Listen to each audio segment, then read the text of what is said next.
That throws off the whole understanding of my scale then, because now we're jumping past the mubah and then going to makruh and saying it's close. That's why I said close. Close. I did not say if you don't pray, it's okay, but you're really getting close here. Right? It's a gradient. It's not like a cut. The gradient, and this is exactly what I was going to tell you. I'm just giving you the general one. According, for example, in the Hanafi and the Hanbali madhab, they have a subcategory here, actually, that's called the wajib, which is a state in between. I don't want to confuse it too much. I'm just giving you like a general technical standard just for general understandings. Sure. Question. Sure. Are there situations, we said that a makruh is something that if you don't do, then you would be, if you do, then you would not be punished for. Sheikh, is there a situation where a makruh would be something that you would be rewarded for? Specifically, if you're doing a situation, you're doing a makruh action to avoid a haram action. Well, there are a lot of things, what they call, scholars say, they use the term maslahatun rajiha. If there is like a solid, sound reason of benefit to do it, okay, then it's okay. And you might be rewarded. But that's you're not doing for your hawa, because you're doing it for, it's a situational. It's the exception. Does that make sense? And that I was going to use the exact example when we talk about the bid'ah. There are so many things people ask about. Do I do it, not do it? These would be shubuhat or mubah, and people call it bid'ah. And it's just you do it based on the situation. If there is a good reason to do it, then it's okay to do it. And you might be rewarded for doing it. Give me an example where there's scholars said you shouldn't do something. They consider it even a haram. But some scholars says, well, if there is a good reason, then it's okay to do it. What's a big example? Voting? No. For example, Initiating the salam. We settled that. Initiating the salam for a non-Muslim by saying, Assalamu alaikum. for example. Generally, you shouldn't, but if there is a good reason and you feel, okay, this is a good way to introduce them, to spread peace, whatever, then you'll be rewarded for it. In general, I would say makruh, actually. Right? But it changes with context and situation. It has to have intent, and then it has to have the circumstance. That's the point that always confused me about the entire hadith. Of course. Well, this is exactly why it takes. This is why scholar says you can never live without scholars, even in Jannah. I have a question. Like, where would this fall? So, taking loans for like professional school, either law or medical school. I read there were some people said it's completely not allowed because it's riba. Some people said it may be. So. Okay. You guys asked for it, so I'm going to branch off now to edify. Do we want to go there? It wasn't in my mind, but you guys asked for it, so you have to endure it. So now the haram. Are there situations where the haram becomes permissible? I wouldn't say halal becomes permissible. Yes. When there's nothing to eat and you have to eat pork. So that's why scholars divided any situation you can live in into three things. Okay? The necessity. No, not necessity. The emergency, the necessity, and the convenience. Ink. So what's an emergency situation? Life and death. Or what they call the dururiyat. Or actually, that might be even, 1 second here.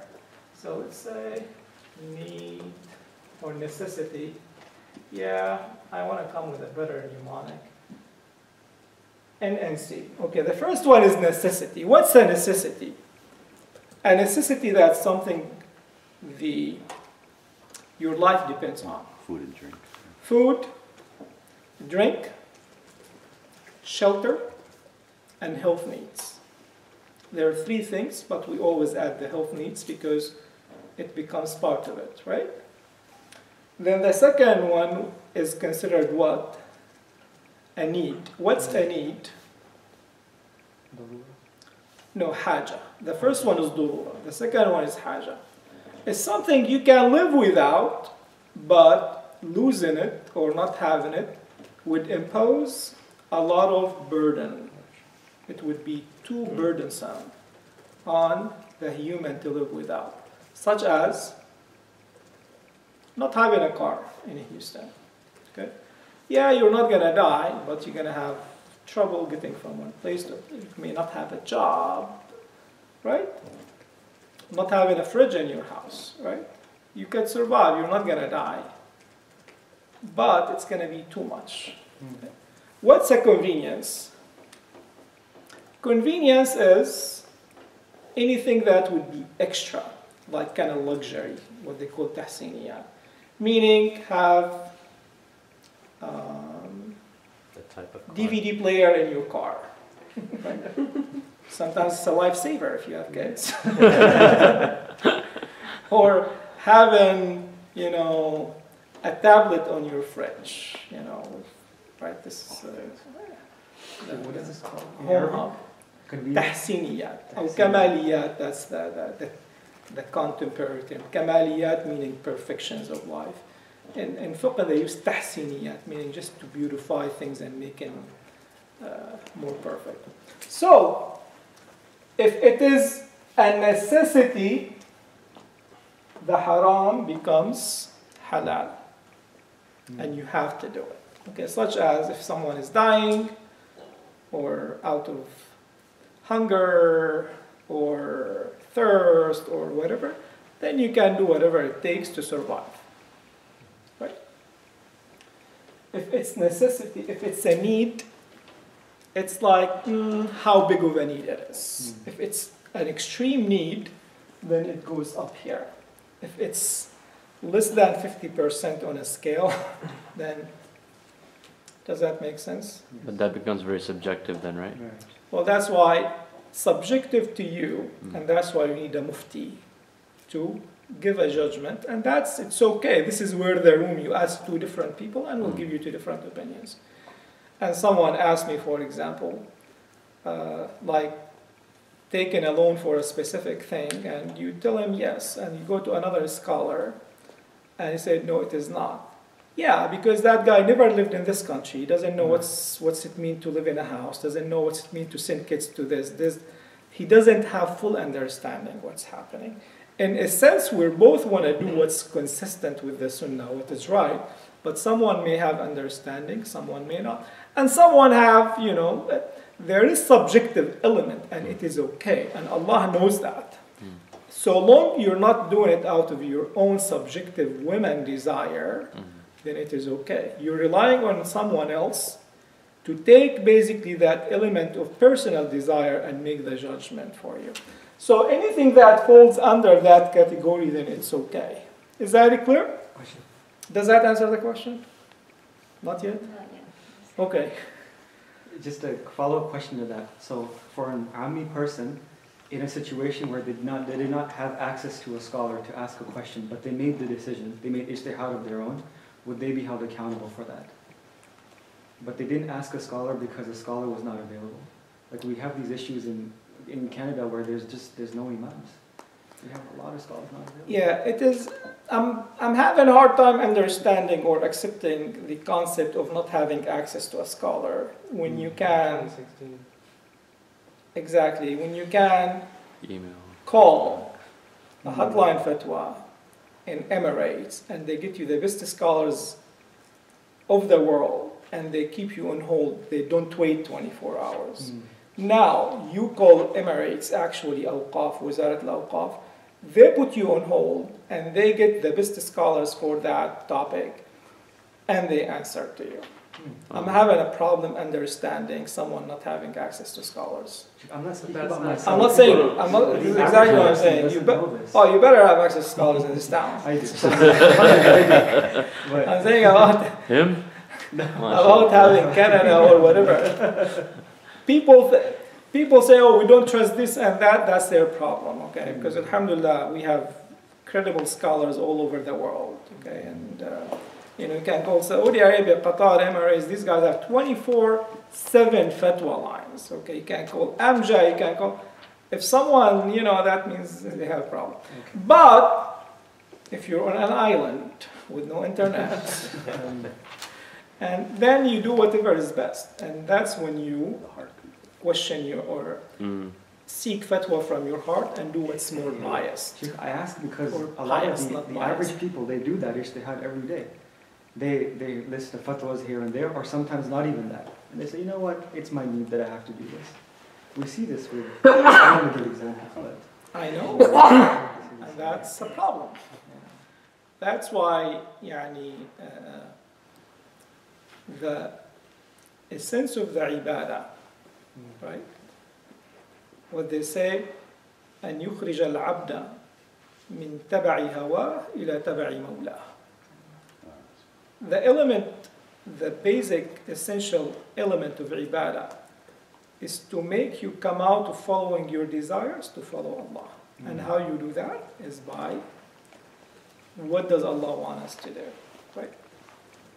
So what is the question? I think that was an introduction to your question. So my question was essentially, somebody might say, so they're going to like say med school, and they have to take a loan, even they say they got scholarships, but they don't cover, it doesn't cover the entire cost. They looked up, you know, what it says lawful to take loans with interest. And some scholars say it is okay because we need Muslim doctors. And then other scholars say, no, you don't necessarily need a university education to survive. And I believe this was like in England. And they Yeah. said that you don't necessarily need a university education. So does this become... Yeah, that's very easy. So going to medical school, is that a necessity? No. No. Okay. Is that a convenience? yes. Like that. No, it is not. Oh, need, It is sorry. certainly a need in the middle. So where does it fall? In the top 50% or the lower 50%? Depending on Why is circumstances. It's the top 50%, exactly, depending on the circumstance. Yeah. If you're in India, where they graduate 50,000 doctors a year, it is not a need in the top 50%. If you're in the United States or in the Western countries, where we're still a growing community, we need more Muslim doctors, more professionals, it is certainly in the top 10% actually need. And that would elevate it to a level of necessity, and as such, the haram becomes permissible. Bottom line. But what if your intention when you're doing it is so that you have like a stable job and you want to live a good life, and your intention is like, hey, Right. you Is go that and a do this. permissible goal? Is that a permissible goal? It is, but then it's a convenient. Then whatever leads to it is permissible. الوسائل تأخذ Don't ask, أحكام don't tell, bro. المقاصد. The means take the ruling of the goal. We're good with If this. the goal is Alhamdulillah. acceptable, then the means acceptable. Shoot a lot of sadaqah, right? But if you have a good intention with it, you know, I want to serve the people, I want to, you know, make the Muslim community stronger, empower myself as a Muslim, empower my family, then Allah subhanahu wa ta'ala will even reward you more. Sheikh, I just- You know, make a lot of money and give people money to go to school so they don't take loans, and just, that's why itself is a... I guess kind of piggybacking off his question, what if someone makes the argument, okay, you could be an engineer instead and have that take less, you don't have to take loans, and then you can still have that stable life, and because then it becomes a convenience at that point to be able to afford more luxury as opposed to necessity, right? No, it's a personal preference. I mean, you think I would make a good engineer? For that? No. Yes, look at the diagrams. It's pretty good. You'd make both good at both. I wanted physics, actually. That was my passion. So it's a personal preference. Mm. Yeah, you cannot force someone, you know what, you look like someone who should be a doctor. It should be what you could be good at. Okay? And, you know, that's based on, I What mean, you that's like to do. determined obviously by when you go to college, you know what you're going to be good at, or I hope you would, and what you wouldn't be good at. Yes. So going back to the hadith, so as far as in the hadith number 5, what he said, what was rejected, and then hadith number 6, to avoid the shubuhat, where does it fall on the bottom scale? So now we go back to hadith number 5. Is this clear in your minds? Inshallah. The scale. Clearer. Yeah. It's amazing how when we talked about the Sahaba, they were on this spectrum. I and know, arguing so I was about to that. get there. And when we talked about ourselves, we We're- were talking about that situation. Yeah, I'm gonna give you an example where you say, you So know, I as had a a student default of ruling? mine I actually. don't know if that's true. I had a student of mine ask me the same question. She wanted to go to medical school, and the only way was to get a loan. And Sheikh Salah answered her actually with the same answer I gave you. And what did she do? Said, you know what? Let someone else do it. Wow. So she chose to be here, and let someone else take that risk, because that's still a suspicious matter, actually, kind of in between for her. And whereas it is okay if you want to do it, but you know what? I don't want to do that. See what I'm saying? A lot of times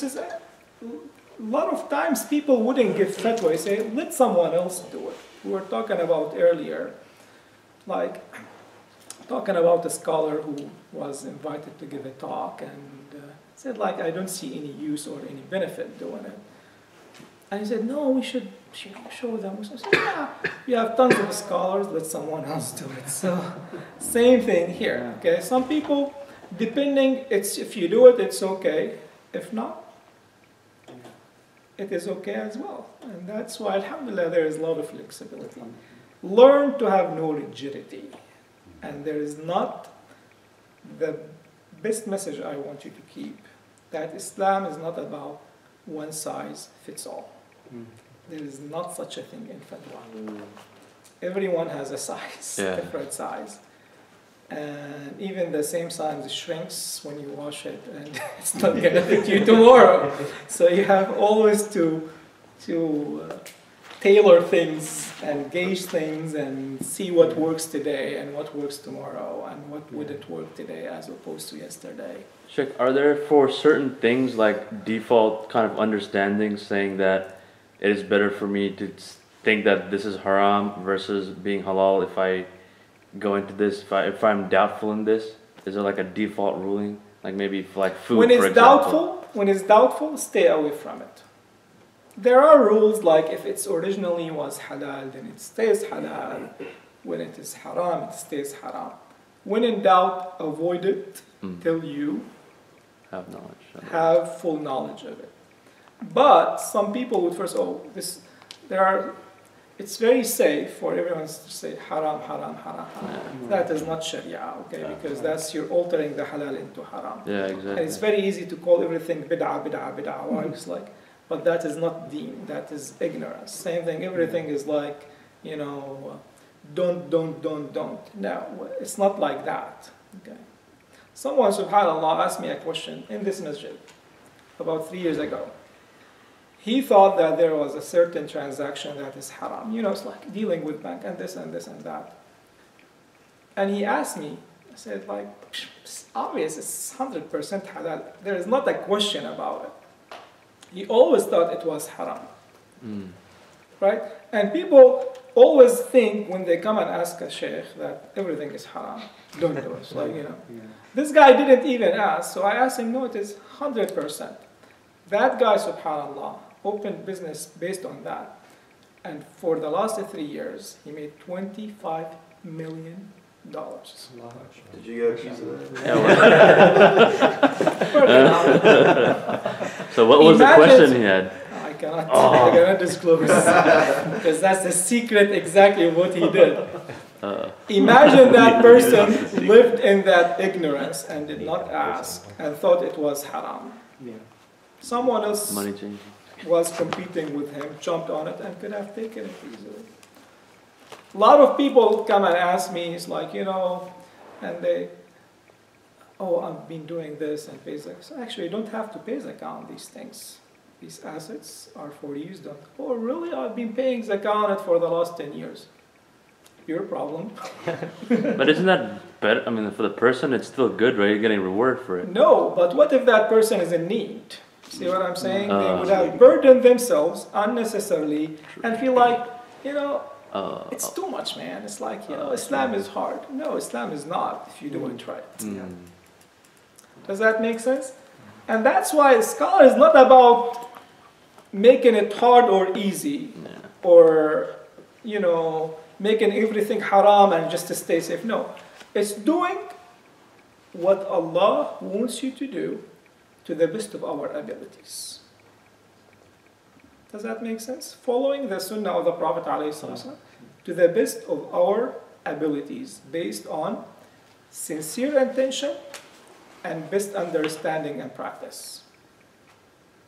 It would be very easy. It's haram, haram, haram. Done deal.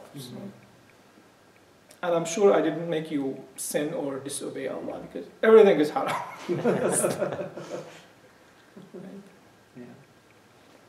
And what happens whenever people, subhanAllah, convert the halal into the haram, they end falling in the real haram. Because you're closing the doors for them. Pressure. Yeah, when you pressure them, you cannot do this, you cannot practice this, you cannot do this. Eventually you're just going to go and eat riba and do this and that. Because like, how am I going to make a living? Right?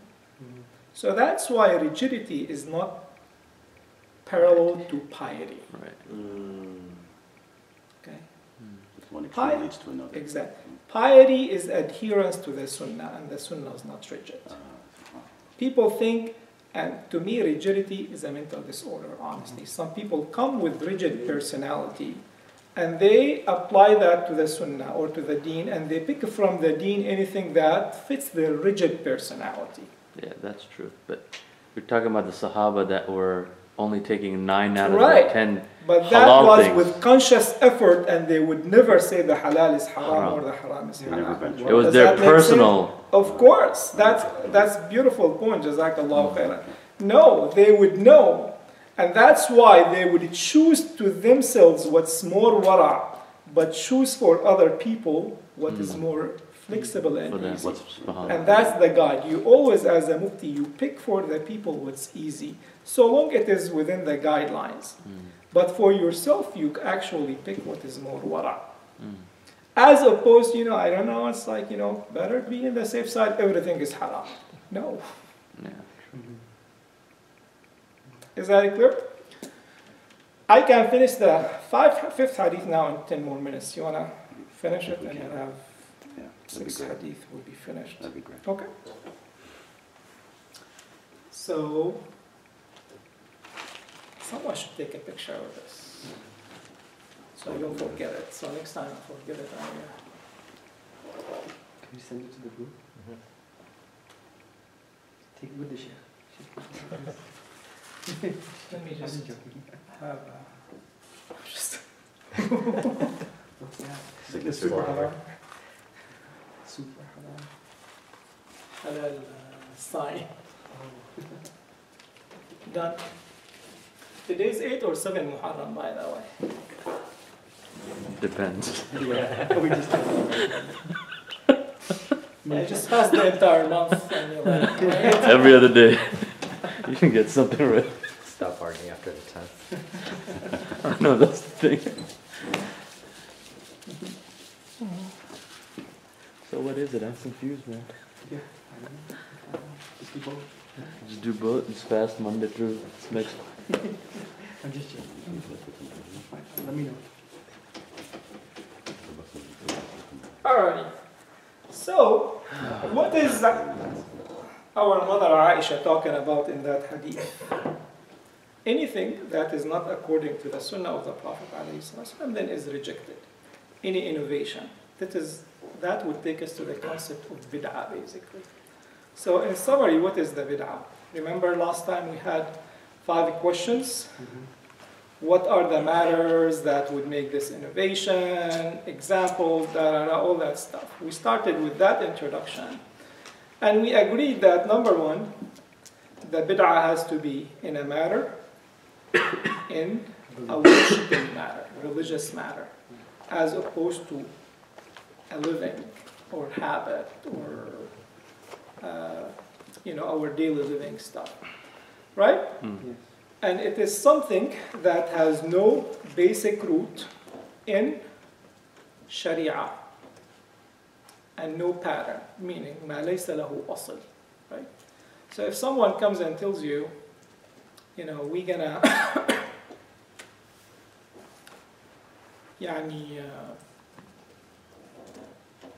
make tawaf like around the grave. That's not even something mentioned. If you say like, okay, we're gonna do, for example, visit the grave and say 1,000,000 la ilaha illallah, there is still dhikr in the Sharia, but this has no root even. Some scholars says it has to go even, the pattern has to be existent, meaning you cannot innovate a pattern. Such as, we're gonna pray every day. I'm gonna tell you something I've seen in my own eyes, subhanAllah, in one of the countries. So these people, I was gonna give you an example, but this is a real example I saw. So they would pray, Fajr, Dhuhr, Asr, just the 5 daily prayers, like we pray. They're actually even Shafis, But when they get up from this ruku', they all say in one voice, سَمِعَ اللَّهُ لِمَنْ حَمِدَ رَبَّنَا وَلَكَ الْحَمْدُ. All, not the entire takbir, just this one. And I asked their Sheikh, why you're doing it? He says, like, it just feels, like empowering. It does. Say, like, why wouldn't say just the entire thing? I told them, just for the sake of argument, why wouldn't just say, like, everything, Allahu Akbar, Assalamu alaikum wa rahmatullahi. Oh, that would be too much. That's different and unique. This isn't? There is no pattern for it in the Sunnah. Does that meaning al-wasf? This is what they call the wasf. Al-asl wal-wasf. So ta'abbud, asl, wasf. Okay? Can you define each one?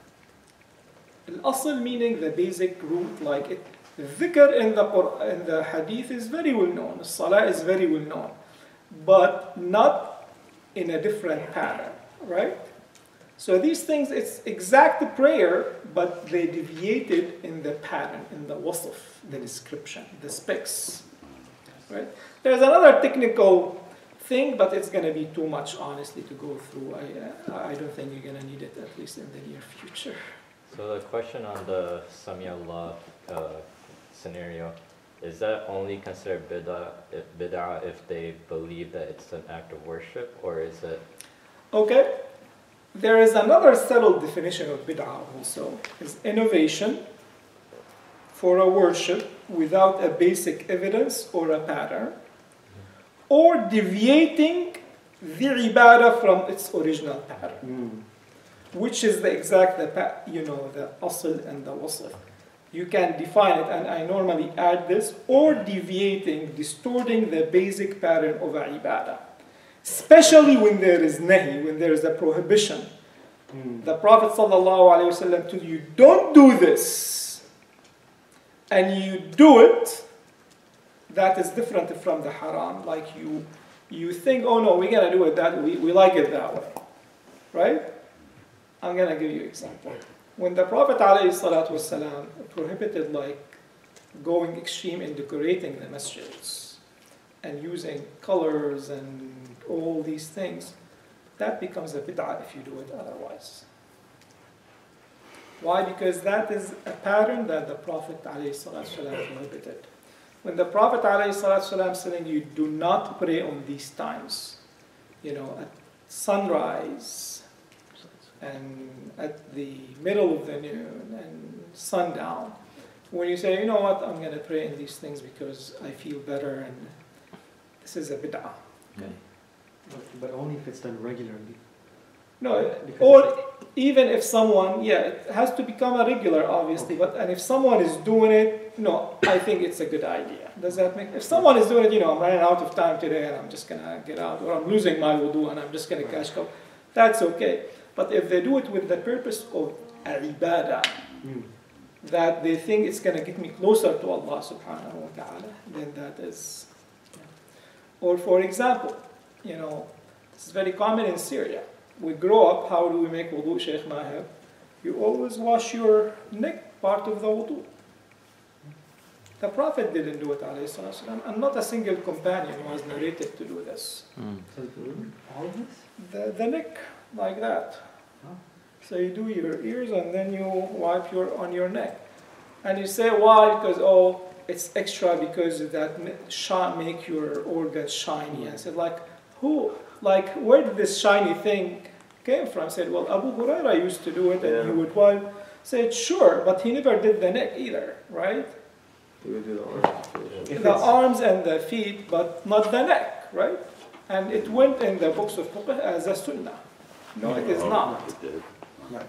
But if someone does it as a sunnah just to get more reward, just Every now and then, but to make it a pattern, and now you teach it in the book of fiqh in our schools. This was part of the wudu. It became a part of the wudu when it never existed. If someone does it every now and then, occasionally, okay, fine. But then it became deeply rooted in our literature to a point that, our books in school taught it as part of the wudu, as the sunan of the wudu. Yeah, I've heard of that. Same thing, verbalizing the niyyah, for example. Not a single companion or the Prophet ﷺ, in a single occasion made the niyyah. I'm going to pray for rak'ahs facing the Qibla for Allah subhanahu wa ta'ala. It's and it went in the books of the fiqh, and the more you add, the more reward you have. Wow.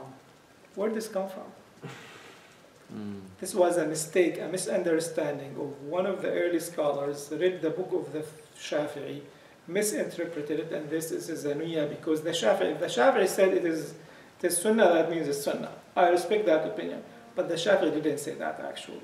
He misunderstood it, and he wrote it in his book, and went on for 1,000 years.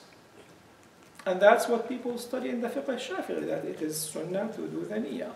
And the more you add, the better the bigger the reward is. No, it is not. That's changing the pattern of the ibadah. The having good niyyah is, and they argue, okay, well, it helps you enhance your niyyah. Yes, but how is that going to help me? I could say, I think it would be the opposite, because I'm going to show you, I'm going to pray for Allah subhanahu wa ta'ala sincerely and purely. It's you're showing off now. You just keep your niyyah for yourself between you and your Allah subhanahu and your Rabb with Allah subhanahu wa ta'ala. And so many things, and people come up with salawat and adhkar and subhanallah, whenever they come up with a bid'ah, they leave behind a sunnah. That is what the early generations used to say. Anyone who commits a bid'ah would leave behind a sunnah. Subhanallah. Was there a Sahaba who when he used to lead prayer at a different masjid, then after he would read Surah Al-Fatiha, then he would read another surah, and then he would read Qul Huwallahu Ahad at the end of it, and someone came and asked the Prophet ﷺ. There is no prohibition, right? It's okay. But would you say that's a new pattern? It's not a new pattern because it is a sunnah to read Quran, and that's why people, so long there is no prohibition about it, then it is okay. That would take me to our final scale. Same thing with the bid'ah. There are so many things that are clear-cut bid'ah. And what's the opposite of bid'ah? Sunnah. And things that are in between.